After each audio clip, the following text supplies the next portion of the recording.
Zion விசுவாச தேவாலயம் வழங்கும் ஜீவக்குரல்.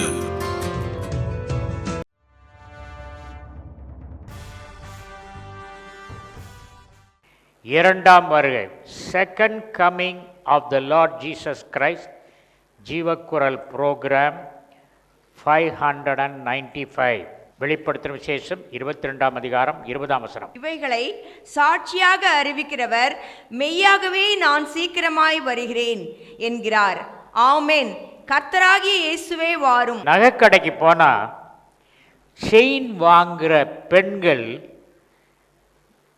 செயினை பார்க்குறத விட டாலரை பார்ப்பாங்க.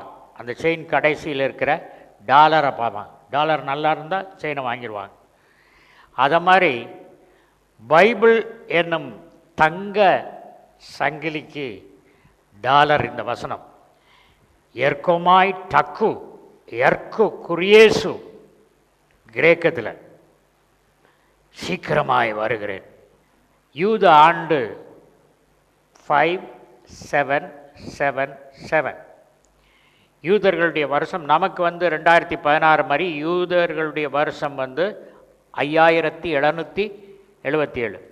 5 என்பது கிருபை, 777 3 7 இருக்கு. இந்த 3 7 எதை குறிக்கிறது என்றால் 7 திருச்சபைகள், 7 திருச்சபை நடத்தும் ஆவிகள், 7 குத்து விளக்குகள். ஆகவே இந்த 3 7 7 ஆண்டவர் இந்த ஆண்டு யூத ஆண்டு 5777 திருச்சபையை சுத்திகரிக்கிறார். திருச்சபையில் பக்தி உள்ளவர்களுக்கு அவர் நிறையா கிஃப்ட்ஸ் தர்றார். பக்தி இல்லாமல் போலிகளுக்கு வெளியே துரத்துகிறார். முதல் தடவை இயேசு கிறிஸ்து வந்ததுக்கும் இப்போ வரப்போகிறது, அடுத்தபடியாக உலகத்தில் நடக்கக்கூடியது நடுவானத்தில் இயேசு கிறிஸ்து வருவது. Okay, I want to strike the difference between the first coming and the secret coming. அதாவது இந்த 2ஆம் வருகையில் 2 பார்ட். ஒன்று ரகசிய வருகை, secret coming of the lord in the mid air to rapture the believers. Second பரசிய வருகை, பப்ளிக் கம்மிங். இந்த ரகசிய வருகைக்கும் பரசிய வருகைக்கும் மத்தியில் 7 வருடம். 7 வருடத்தை முதல் 3.5 வருடம் உபத்திரவ காலம், 2வது 3.5 வருடங்கள் அது மகா உபத்திரவ காலங்கள். இந்த காலத்தில் 21 நியாய தீர்ப்பு உலகத்தில் நடைபெறும். இறையியலில் சொல்லி கொடுத்தாங்க, mid tribulation, pre tribulation, post tribulation குழப்பிட்டாங்க. முதலாவது வருகையிலே இயேசு கிறிஸ்து தேவ ஆட்டுக்குட்டியாய் வந்தார். 2வது வருகையில் லயன் ஆஃப் ஜூடா, யூத ராஜசிங்கமாய் வருவார். ஹோசியா சாப்டர் 11 verse 10 நியாயாதிபதியாய் வருகிறார். அவர்கள் கர்த்தரை பின்பற்றுவார்கள், அவர் சிங்கத்தை போல் கர்ஜிப்பார். அவர் கர்ஜிக்கும் போது அவர்கள் சந்ததியார் மேற்கு திசையிலிருந்து நடுங்கி வருவார்கள். சிங்கத்தை போல் கர்ஜிப்பார். ஜெபம் பண்ணிட்டு வந்தீங்கன்னா சிங்கத்தை போல் கர்ஜிக்கிறதை கேட்பீர்கள். ஐ ஆஸ்க் த லார்ட், கர்த்தாவே நீங்கள் சைலண்டாக கர்ஜித்தீங்கன்னா சில விசுவாசிகள் தான் கேட்பாங்க, எல்லாருக்கும் காது கேட்கும்படி கர்ஜிக்குங்கன்னு கேட்டுருக்கேன். என்ன செய்ய போகிறாரோ பார்ப்போம். The lord is going to just roar. கலிலேயராக கழுதையின் மேல் பவனி வந்தார் முதல் வருகையிலே. 2வது வருகையிலே மகிமையின் ராஜாவாக வெள்ளை குதிரையில் அவர் வர இருக்கிறார். ரட்சிக்க வந்தார், சிலுவையில் மரித்தார். அரசராக தாவீதின் சிங்காசனத்தில் உட்கார்ந்து ஆட்சி செய்ய வருகிறார். முதல் வருகையிலே சவுக்கால் அடிக்கப்பட்டார். 2ஆம் வருகையிலே இரும்பு செங்கோலை பிடித்து ஆட்சி செய்ய அவர் வருகிறார். முதலாம் வருகையிலே ஸ்பின்னா கிறிஸ்டி என்ற முள்முடியை அவருடைய தலையிலே சுட்டினார்கள். ஆனால் 2ஆம் வருகையிலே ராஜாதி ராஜாவின் அரச கிரீடம் தலையில் அணிந்து ஆட்சி செய்வார். சிலுவையில் மரிக்க வந்தார், சிங்காசனத்தில் ஆட்சி செய்ய இப்பொழுது வருகிறார். சொந்தமானதிலே வந்தார், சொந்தமானவர்களோ ஏற்றுக்கொள்ளவில்லை. கால்கள் யாகும் நடுங்கப் போகின்றன. அவரை குத்தினவர்களும் அவர்களை காண்பார்கள். 2ஆம் வருகையின் 2ஆம் பகுதியில். பரசிய வருகைனா எல்லாரும் பார்க்கக்கூடிய அளவில் வர்றது. முதல் வருகைக்கும் 2ஆம் வருகைக்கும் மத்தியில் 7 வருடங்கள். அதுதான் கொடுந்துன்ப நாட்கள் என்று அழைக்கப்படுகிறது. அவர் கர்ஜிக்கிற நியாயாதிபதியாய் வருகிறார். உங்களுக்கு நல்ல மார்க் போடணும், எனக்கு நல்ல மார்க் போடணுன்ட்டு எல்லா வேலையும் ஒதுக்கி வச்சுட்டு, ஆண்டவரே உம்மோடு இருப்பது தான் எனக்கு விருப்பம் ஐயா அப்படின்னு ஆண்டவரோடு தான் இருக்கிறேன். I don't accept engagements. Isaiah 31:4. கர்த்தர் என்னுடனே சொன்னது, சிங்கமும் பாலசிங்கமும் தங்கள் இரையை பிடித்திருக்கும் போதே கர்ஜித்து தங்களுக்கு விரோதமாய் கூப்பிடுகிற திரளான மேய்ப்பரின் சத்தத்தினாலே கலங்காமலும் அவர்கள் அமளியினாலே பணியாமலும் இருக்கிறது போல சேனைகளின் கர்த்தர் சியோன் மலைக்காகவும் அதன் மேட்டுக்காகவும் யுத்தம் பண்ண இறங்குவார். யுத்தம் பண்ண இறங்குவார். சியோனுக்காக, சியோன் சார்பில் யுத்தம் பண்ண இறங்குவார். ராப்சர், சபை பிரித்தெடுப்பது ராப்சர் அப்படின்றது. நிறைய பேர் சொல்கிறாங்க இந்த ராப்சருங்க வேர்டு பைபிளில் கிடையாது, அதனால் ராப்சர் கிடையாது அப்படின்னு புக் எழுதியிருக்கார். ஒரு பாஸ்டர் மெட்ராஸ்லேருந்து கேட்டார், ராப்சர் கிடையாதுன்னு ஒரு புக் எழுதியிருக்கேன், அதை பற்றி என்ன நினைக்கிறீங்க? அதை பற்றி நினைக்கிறதுக்கே ஒன்றும் இல்லை. ராப்சர் உண்டுன்னு சொல்லி பிரசங்கம் பண்ண ஏன்ட்ட வந்து அதை கேட்டானா நான் என்ன சொல்லுவேன்? ராப்சருங்க வேர்டு கிடையாது அப்படின்னு சொன்னதுக்கு நான் சொன்னேன், டீமன்கிற வேர்டு பைபிளில் கிடையாது, ட்ரினிட்டிங்க வேர்டு கிடையாது, திருத்துவங்க வார்த்தை பைபிளில் இல்லை, அதனால திருத்துவம் இல்லைன்னு சொல்ல முடியுமா? The word demon is not there. Evil spirit is there, but not demon. But we use the word demon more than anything. அதனால் மனம் திரும்பாத இங்கே யாராவது இருப்பீர்கள் என்றால் மனம் திரும்பி இயேசு கிறிஸ்துவை ஏற்றுக்கொள்ள வேண்டும். ஃபிலாலஜிஸ்ட்னா ஒரு வார்த்தை எப்படி உண்டாகுதுன்னு ஆராய்ச்சி பண்ணுற, வார்த்தையை உடைத்து ஆராய்ச்சி பண்ணுகிற ஒரு நபர். அப்போ நான் வந்து ரிப்பெண்ட்னா என்னன்னு பார்த்தேன். Refined, repent. Reena refresh, redo, கோ, கோ அகெயின் அப்படின்னு அர்த்தம். மறுபடியும் மறுபடியும் போ. பென்ட் அப்படின்னா பென்ட் ஹவுஸ் அப்படின்னுவாங்க. ஒரு 10 மாடி கட்டடத்தில் 10வது மாடிக்கு பேர் பென்ட், பென்ட் ஹவுஸ். அப்போ என்ன அர்த்தம்? நீ வாழ்க்கையில் பாவம் செய்து தரமட்டத்துக்கு வந்துட்ட, மறுபடியும் refined, go to the top. அதுதான் ரிப்பெண்ட். இப்போ நான் ரகசிய வருகை மாத்திரம் பற்றி பேச போகிறோம், ஏன்னா நம்ம ரகசிய வருகையில் போக போகிறோம். வெளிப்படுத்துகிற விசேஷம் 16ஆம் அதிகாரம் 15ஆம் வசனம்.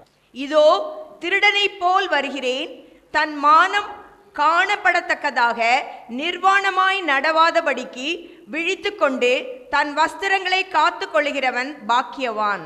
இதில் என்ன சொல்லி இருக்குன்னா, கர்த்தர் நமக்கு நீதியின் வஸ்திரத்தையும் ரட்சிப்பின் சால்வையும் கொடுத்துருக்காரு. இதை நம்ம இழந்து போக முடியும். இதை இழந்து போயிட்டா நம்ம ஆவிக்குரிய நிர்வாணிகள். இதை காத்து கொள்கிறவன் பாக்கியவான். அவர் எப்படி வருவேன்னு போட்டிருக்காரு? திருடனை போல. என்னப்பா ராஜா போல வருவேன்னு சொல்லியிருக்கீங்க, இவன் திருடனை போல வருவேன்னு ஏன் சொல்லியிருக்க? திருடன் சொல்லிட்டு வரமாட்டான். திருடன் சொல்லிட்டு வரமாட்டான். நீங்கள் எப்போ எதிர்பார்க்கலையோ அந்த டைமில் திருடன் வருவான். சரியா? 2வது, திருடன் உங்கள் வீட்டுக்கு வந்தால் வெள்ளைப்பூண்டு எங்கே வச்சுருக்காங்க, வெங்காயம் எங்கே இருக்குது, அதை தூக்கிட்டு போவானா? அல்லது தங்கம், வெள்ளி, கேஷ் இருந்தால் அதை தூக்கிட்டு போவானா? திருடன் வருகிறவன் திருடன் என்ன செய்வான்? எது காஸ்ட்லின்னு அதை பார்த்து தூக்கிட்டு போவான். இந்த உலகத்தில் விலை உயர்ந்தது யார்? நம்ம தான்ப்பா. இயேசு கிறிஸ்துவின் விலையேறப்பெற்ற ரத்தத்தினால் விலைக்கு கொள்ளப்பட்ட நாம் தான் விலையேறப்பட்டவர்கள். என்னை கூட்டு போவார், உங்களை கூட்டு போக வருவார். இயேசு கிறிஸ்துவின் ரத்தத்தை உள்ளவங்க சூட்டு போக வருவார். அதுக்கப்புறம் திருடன் வந்துட்டு போயிட்டா ஒரு கன்ஃபியூஷன் உண்டாகும், குழப்பம். கதவு உடைஞ்சு போயிருக்கும், பீரோ தகர்க்கப்பட்டிருக்கும், கன்ஃபியூஷன்.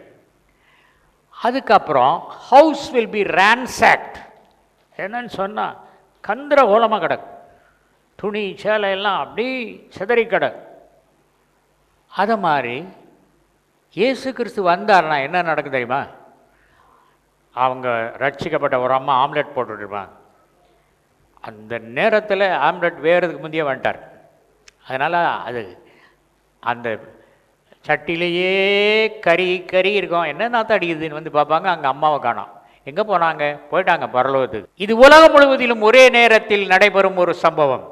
2 பேர் படுக்கையில் இரவு பகுதி உலகத்தில் படுத்திருப்பாங்க, ஒருத்தர் எடுத்துக்கொள்ளப்படுவாங்க. காலை பகுதியில் 2 பேர் உழுது கொண்டிருப்பார்கள், அதில் ஒருத்தர் எடுத்துக்கொள்ளப்படுவான். சாயங்காலத்தில் தெரிச்சுக்கிட்டு இருக்க 2 பேரில் ஒருத்தர் எடுத்துக்கொள்ளப்படுவான். அது என்ன அழகாக சொல்லியிருக்கு தெரியுமா? The earth, one part of the earth is night, another part of the earth is day. So Jesus is going to come for the entire earth. நான் ஆவியானவர்கிட்ட ஒரு கேள்வி கேட்டேன். என்ன கேள்வி தெரியுமா? இப்படி வட்டமாக உலகம் இருக்குது, இங்கே உள்ளவங்களுக்கு உயரம் எது, வானம் எது? இது. கரெக்டா? இங்கே உள்ளவங்களுக்கு வானம் எது? இது. அப்போ நடுவானத்தில் சந்திப்பார்கள்னா இங்கே உள்ளவங்க இங்கே போவாங்க, அங்கே உள்ளவங்க அங்கே போவாங்க, 2 பேரும் சந்திக்க மாட்டாங்களே. இது என்ன இப்படி சொல்லியிருக்கு அப்படின்னா, அவர் சொன்னார், ஒரு பந்தில் நிறைய ஹோல் போட்டு அதை ஒரு வாளியில் தண்ணி வச்சு நீ அந்த பந்தை அமுக்குனா ஏர் பபிள்ஸ், இங்கே இருக்க ஏர் பபிள்ஸ் இங்கே போகும், அங்கே உள்ளது அங்கே போகும், அப்படியா எல்லாம் மேலே போகுமா அப்படின்னாரு. அப்போ தான் புரியுது. ஆமாம், இப்போ தான் புரியுது, எனக்கு நல்லா தெரியுமா, இதெல்லாம் சிம்பிள் இல்லஸ்ட்ரேஷன் ஆச்சு அப்படின்னு சொல்லிட்டு. ஆகவே இரவு பகுதி உலகத்திலும் பகல் பகுதி உலகத்திலும் இருக்கிற எல்லாரும் இப்படி போகாமல் அப்படி போவான். 2 பேதுரு 3:10. கர்த்தருடைய நாள் இரவிலே திருடன் வருகிற விதமாய் வரும். அப்பொழுது வானங்கள் மடமட என்று அகன்று போம், பூதங்கள் வெந்து உருகி போம், பூமியும் அதிலுள்ள கிரியைகளும் எரிந்து அழிந்து போம். This is the another coming of the Lord. Revelation 3:3. வெளிப்படுத்தும் விசேஷம் 3ஆம் அதிகாரம் 3ஆம் வசனம். ஆகையால் நீ கேட்டு பெற்றுக்கொண்ட வகையை நினைவு கூர்ந்து அதை கை கொண்டு மனம் திரும்பு. நீ விழித்திராவிட்டால் திருடனை போல் உன்மேல் வருவேன், நான் உன்மேல் வரும் வேளையை அறியாதிருப்பாய். திருடனை போல் வந்துட்டார்னா, சாரி ஜீசஸ், இன்னும் நான் சில பாவங்கள்லாம் அறிக்கையிடணும், எனக்கு ஒரு 2 நாள் கொடுக்குறீங்களா? சொல்ல முடியாது. வந்துட்டார்னா குயிக்காக வேலையை முடிச்சுட்டு போயிடுவார். Wait lord Jesus, I love to do settle some things. திருடின காரியங்கள்லாம் திருப்பி கொடுக்கணும் அப்படின்னு சொல்லதுக்கு டைம் கிடையாது. அதனால் எப்பொழுதும் ஆயத்தமாக இருங்கள். கர்த்தராகிய இயேசு கிறிஸ்துவின் வருகைக்காக எப்பொழுதும் ஆயத்தமாக இருங்கள். நியாய தீர்ப்பு தேவனுடைய வீட்டில் ஆரம்பமாகிறது. 1 பீட்டர் 4:7. நியாய தீர்ப்பு தேவனுடைய வீட்டிலே துவக்கும் காலமாயிருக்கிறது. முந்தி நம்மிடத்தில் அது துவக்கினால் தேவனுடைய சுவிசேஷத்திற்கு கீழ்ப்படியாதவர்களின் முடிவு என்னமாயிருக்கும்? தேவனுடைய சுவிசேஷத்திற்கு கீழ்ப்படியாதவர்களுடைய முடிவு என்னவாயிருக்கும் என்று சொல்லப்பட்டிருக்கு. கீழ்ப்படிந்த நம்முடைய முடிவே பயங்கரமாக இருக்கும்போது கீழ்ப்படியாதவர்களின் முடிவு எப்படியாயிருக்கும் என்று ஆண்டவர் அங்கே கேட்கிறார். ஒரு நல்ல நியாயமான கேள்வி. John's gospel chapter 10 verse 4 and 5. அவன் தன்னுடைய ஆடுகளை வெளியே விட்ட பின்பு அவைகளுக்கு முன்பாக நடந்து போகிறான். ஆடுகள் அவன் சத்தத்தை அறிந்திருக்கிறபடியினால் அவனுக்கு பின் செல்லுகிறது. அந்நியருடைய சத்தத்தை அறியாதபடியினால் அவைகள் அந்நியனுக்கு பின் செல்லாமல் அவனை விட்டு ஓடிப்போம் என்றார். நம்ம எல்லாரும் மெய்ப்பனுடைய சத்தத்தை கேட்டே ஆக வேண்டும். மெய்ப்பனுடைய சத்தத்தை கேட்கிறவர்கள் தான் அவருடைய ஆடுகள். நானும் சத்தத்தை கேட்கல, நீ சத்தத்தை கேட்கறதும் பொய் அப்படின்னு சொல்கிற கூட்டம் தான் இருக்கு. ஆனால் அவருடைய சத்தத்தை கேட்காதவர்கள் அவருடைய மந்தையில் இல்லாதவர்கள். சத்தத்துக்கு கேட்குறவங்கள செம்மறி ஆடுன்னு சொல்லியிருக்க, சத்தத்துக்கு கேட்காதவங்கள வெள்ளாடுன்னு சொல்லியிருக்கு. மத்தேயு 25:33, அதுக்கப்புறம் 41. செம்மறி ஆடுகளை தமது வலது பக்கத்திலும் வெள்ளாடுகளை தமது இடது பக்கத்திலும் நிறுத்துவார். செம்மறி ஆடை வலது பக்கத்தில். எது நல்ல பக்கம்? வலது பக்கமா இடது பக்கமா? வலது பக்கம். செம்மறி ஆடு யார்? அவருடைய சத்தத்துக்கு செவி கொடுக்கிறவர். வெள்ளாடு யார்? சத்தத்துக்கு செவி கொடுக்கார். லெஃப்ட் ரைட்டில் நிறுத்திட்டு அதுக்கப்புறம் 41 வசனம். அப்பொழுது இடது பக்கத்தில் நிற்பவர்களை பார்த்து அவர், சபிக்கப்பட்டவர்களே, என்னை விட்டு பிசாசுக்காகவும் அவன் தூதர்களுக்காகவும் ஆயத்தம் பண்ணப்பட்டிருக்கிற நித்திய அக்கினியிலே போங்கள். வெள்ளாடெல்லாம் எங்கே போகுது? நரகத்துக்கு போகுது. கர்த்தருக்குள் அன்பார்களே, பல தியரிஸ் இருக்கு. நான் இறையியல் படிக்கும்போது என் ஸ்பெஷல் சப்ஜெக்ட் எஸ்கட்டாலஜி. எஸ்கட்டாலஜினா கடைசி காலத்தில் நடக்கும் சம்பவங்களை பற்றிய படிப்பு, எஸ்கட்டாலஜி. அப்போது இந்த எஸ்கட்டாலஜியில் எது ஸ்பெஷல்னால் வெளிப்படுத்தின விசேஷம், சகரியா, தானியேல், இந்த 3 புஸ்தகத்தையும் தரோவாக படிக்கணும். வெளிப்படுத்தின விசேஷத்தை பற்றி, தானியேலை பற்றி, சகரியாவை பற்றி படிக்கணும். நான் உங்களுக்கு முன்னால் சொல்கிறேன், இந்த 3 புத்தகத்தையும் இறையியல் கல்லூரியில் படித்தேன். என் ஆண்டவர் எனக்கு சொல்லி தந்தார். ஆண்டவர் சொல்லி தந்ததை கேசட்டில் போட்டிருக்கேன். தானியேலின் புத்தகத்தை 10 மணி நேரம் பிரசங்கம் பண்ணியிருக்கேன். சகரியாவை 14 மணி நேரம் பிரசங்கம் பண்ணியிருக்கேன், வசனமாக. வெளிப்படுத்தின விசேஷத்தை 27 மணி நேரம் பேசியிருக்கேன். ஆண்டவர் சொல்லிக் கொடுத்தார். ஐ studied these 3 books in theological college, eschatology, but the Lord taught me. St. Peter's Church, காக்ஸ்டோன், பெங்களூரில் நான் ஆராதனையில் பங்கேற்றுக்கிட்டு இருந்தேன். பின்னால் இருந்து ஒரு குரல் கேட்டது, you come out with fasting, I want to teach you many things. நீ நாளையிலிருந்து உபவாசம் இருந்து என் முகத்தை தேடு, உனக்கு வேதத்தை நான் கற்றுத்தருவேன் அப்படின்னு சொல்லிட்டு ஒரு குரல் கேட்டது. யார் பின்னால் இருந்து நம்மகிட்ட இப்படி சொல்கிறது அப்படின்னு திரும்பி பார்த்தேன். ஒரு பாட்டி அம்மா புத்தகத்தை வச்சு பாட்டு பாடிட்டு இருந்தாங்க. Definitely she has not told that. அதனால் நான் என்ன செய்தேன், ஒய்ஃப்ட்ட போய் சொன்னேன், ஆண்டவர் ஃபாஸ்டிங் பண்ணி காத்துரு, வசனத்தெல்லாம் சொல்லித்தரேன் அப்படின்னு சொல்கிறாரு அப்படின்னு. ஞாயிற்றுக்கிழமை முடிஞ்சது, மண்டே ஆயிடுச்சு.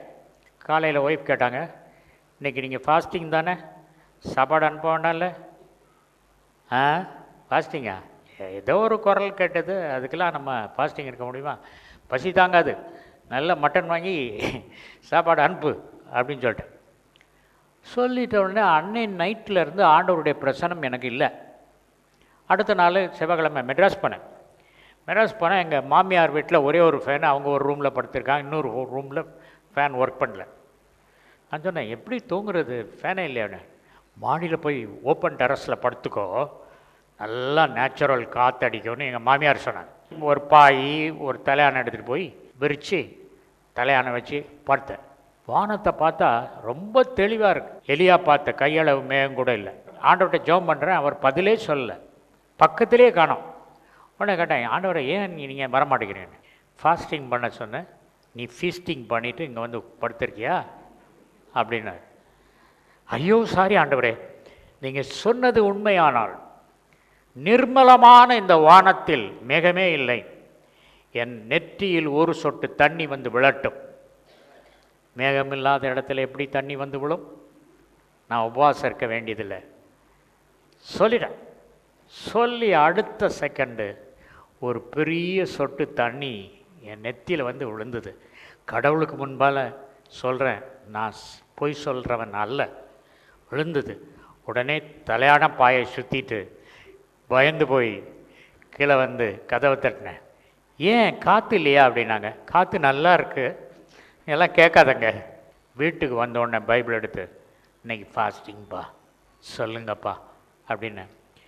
Continuously for 16 hours the Lord was speaking to me about the book of Revelation. அப்போது என் சந்தேகங்களுக்கெல்லாம், ப்ரொஃபஸர் விளக்க முடியாத எல்லா சந்தேகங்களுக்கும் என் ஆண்டவர் விளக்கினார். 27 மணி நேரம் ரெக்கார்ட் பண்ணியிருக்கேன். வெளிப்படுத்தின விசேஷத்தில் விளக்கங்கள் எல்லோரும் சொல்கிறாங்க, எத்தனையோ விளக்கங்கள் புக்கு வாங்கினோம், கன்ஃபியூஸ் பண்ணிட்டாங்க.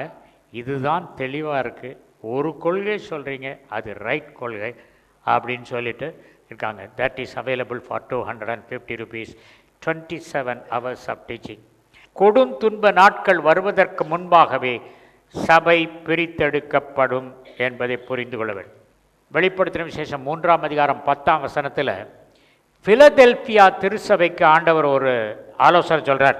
அதனால நீ என் வசனத்தை பொறுமையோடு ஏற்றுக்கொண்டதினால், ரெவலேஷன் 3:10, என் பொறுமையை குறித்து சொல்லிய வசனத்தை நீ காத்து கொண்டபடியினால் பூமியில் குடியிருக்கிறவர்களை சோதிக்கும்படியாக பூச்சக்கரத்தின் மேல் எங்கும் வரப்போகிற சோதனை காலத்திற்கு தப்பும்படி நானும் உன்னை காப்பேன். சோதனை காலம், உபத்திரவ காலம், மகா உபத்திரவ காலம்.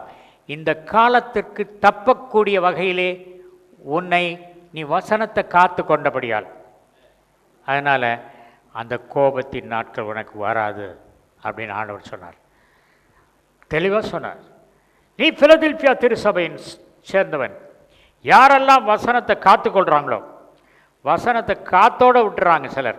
ஆபிரகாம் வந்து போன வாரம் பேசியிருக்கார். அந்த சகோதரிட்ட என்னன்னு கேட்டேன்.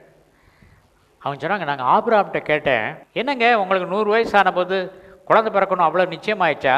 உங்கள் காலத்தில் 100 வயசு பெரிய வயசாச்சே, எப்படி அவங்க உடல் செத்து போயிருக்கும்போது ஆண்டவர் சொன்ன உடனே எப்படி நீங்கள் 25 வருஷம் காத்திருந்தீங்க? 1000 வருட ஆட்சியில் ஏசாயா 65:30 100 வயதில் சாகிறவன் வாலிபன் என்று எண்ணப்படுவான்னு சொல்லியிருக்கதை நான் விசுவாசித்தேன். கர்த்தர் அதை எனக்கு சொல்லி கொடுத்துருந்தாரு. அதனால தான் நான் வசனத்தை பொறுமையோடு காத்து கொண்டேன். 25 வருஷம். யாராவது ஒரு 4 வருஷம் பிள்ளை இல்லை அப்படின்னு ஜெபம் பண்ண என்கிட்ட வராங்கன்னு வச்சுக்கோங்க. 4 வருஷம் கல்யாணம் ஆச்சு பிள்ளை இல்லைன்னு என்கிட்ட ஜெபம் பண்ண வரவங்கிட்ட நான் சொன்னேன்னா, கர்த்தாவே இன்னும் ஒரு 25 வருடம் கழித்து ஒரு குழந்தையை கொடும்னு சொன்னால் அவங்க என்ன சொல்லுவாங்க? போயும் இந்த பாஸ்டர்கிட்ட வந்தமே சொல்லுவாங்களா மாட்டாங்களா? நம்ம ஆண்டவர் குழந்தையை தருவேன்னொடனே அடுத்த வருடம் நான் சிறப்பாக கொண்டாடுவேன். அப்புறம் ரிச் ஃபெல்லோ எல்லாருக்கும் கூப்பிட்டு விருந்து போட்டு சாப்பிடுவேன். 1 வருஷம் ஆச்சு, 2 வருஷம் ஆச்சு, 5 வருஷம் ஆச்சு, 10 வருஷம் ஆச்சு, 25 வருடம் கழித்து குழந்தையை கொடுத்தார். அப்போ அவன் என்ன செய்தான்? பொறுமையோடு வசனத்தை காத்து கொண்டான். பெற்றுக்கொண்டோம் என்று விசுவாசிங்கள், அப்பொழுது பெற்றுக்கொள்வீர்கள். இதுதான் நம்ம ஆண்டவர் மெத்தடு. அவர் என்ன சொல்கிறாரு? கொடுங்கள் கொடுக்கப்படும்ன்றாரு. உலகம் என்ன சொல்கிறது? சேர்த்து வை அப்பொழுது பணம் பெருகும் அப்படின்னு. இவர் மெத்தடே உலக மெத்தடுக்கு தலைகீழாக இருக்கு. வேதாகமத்தில் செகண்ட் கம்மிங்கை பற்றி எக்கச்சக்கமாக சொல்லியிருக்கு. ஓல்ட் டெஸ்டமெண்ட்டில் 1527 வசனங்கள் சொல்லியிருக்கு. புதிய ஏற்பாட்டில் 318 வசனங்கள் சொல்லியிருக்கு ரெண்டாம் வருகை பற்றி. மொத்தம் 1845 வசனங்கள், 1845 verses talk about Christ. ஆண்டவர் ஒரு வசனம் சொன்னாலே முக்கியமானது. 1845 வசனம் சொன்னால் அது எவ்வளோ முக்கியம். வராரு, ரொம்ப சீக்கிரம் வராரு. இஸ்ரவேலில் அக்டோபர் மாதம், இந்த மாதம் 1ஆம் தேதி வானத்தில் எல்லாம் மேகம் ஒன்றா கூடிய ஒரு சர்க்கிளாக இருந்தது. வானத்தில் எக்காலம் ஊதப்பட்டது. நிறைய பேர் இதை கேட்டாங்க, நிறைய பேர் ரெக்கார்ட் பண்ணாங்க. அக்டோபர் மாதம் 1ஆம் தேதி நான் ஆண்டவர்கிட்ட கேட்டேன், என்னன்னு கேட்டேன். அவர் சொன்னார், நான் கர்ஜிக்கிற சிங்கமாய் வருகிறேன். ராப்சர்னு நம்ம சொல்றதுக்கு லாட்டின் வார்த்தை ராப்டுரோ. லாப்டுரோ அப்படின்னா ஹாட் பஸ்ஸில், விளங்க முடியாத ஒரு சத்தியம், ஒரு புதிர். எப்படி நடுவானத்தில் ஒருத்தர் வருவார்? நம்ம எப்படி ஸ்பேஸ் கிராஃப்ட் இல்லாமல் நடுவானத்தில் போய் அவரை சந்திப்போம்? நடுவானத்தில் போகிறது ஒன்று. முதல்ல எனக்கெல்லாம் எப்படி போகிறோம் பயமாக இருக்குமே. எனக்கு ஜென்னி பிளாஸா உச்சிலிருந்து வெளியே பார்த்தாலே தலை சுத்தம். அப்படி இருக்கும்போது ஒன்றும் இல்லாமல் போகிறது எப்படின்னு ஆண்டு கவலைப்படாத, அதெல்லாம் மனுஷ சரீரமெல்லாம் போயிடும். இது ஆவியின் சரீரம், நீ பரலோகத்துக்கு எடுத்துக்கொள்ளப்படுவாய் அப்படின்னு. அதுக்கப்புறம் ஆண்டவர் முதல் தடவை நான் பரலோகத்துக்கு பறந்து போன போது, நிறைய தடவை ஒரு 20-25 வருஷமாக பறந்துட்டுருக்கேன். நான் அதையெல்லாம் நினச்சேன், ட்ரீமாக நினச்சேன். ஒரு நாள் பிசாஸ் வந்து சொன்னால், நீ ஏதாவது ஒரு ஹோட்டலில் தங்கியிருக்கும்போது உன் ஆவி பறந்து போயிடுச்சுன்னா 2 நாள் கழித்து வருதுன்னு வை, அதுக்குள்ளே ஹோட்டலில் இந்த கதவே திறக்கலைன்னு சொல்லி கதவை உடச்சி உள்ளே பார்த்து, உனக்கு மூச்சு பேச்சு இல்லாதனால தூக்கி சவப்பெட்டிகளை வச்சு கல்லறையில் அடைக்கிடுவாங்க. அப்புறம் ஆவி வந்ததுன்னா என்ன செய்யும்னா, எனக்கு பக்குன்னு ஆயிடுச்சு. அதனால் ஹோட்டலில் முதல்ல போய் சொல்லுவேன் கவுண்டரில், நான் சாப்பாடெலாம் கொண்டு வந்திருக்கேன், அதனால் கதவை திறக்க மாட்டேன், நீங்கள் அதனால் பயந்து கதவெல்லாம் உடைச்சிட்டு உள்ளே வர வேண்டாம் அப்படின்னுவேன். எனக்கு அப்படி ஒரு பயம். பிறதான் ஆண்டவர் சொல்லிச்சு, இதெல்லாம் தேங்காயினுடைய சிரட்டை மாறிப்பா, குப்பையில் போட வேண்டியது இந்த சரீரமெல்லாம். இந்த சர்வீஸ் முடிகிறதுக்குள்ளே வந்தால் வருவார், திருடனை போல வரவர் வந்துடுவார். அதனால் காலம் செல்லாது. Every minute is important.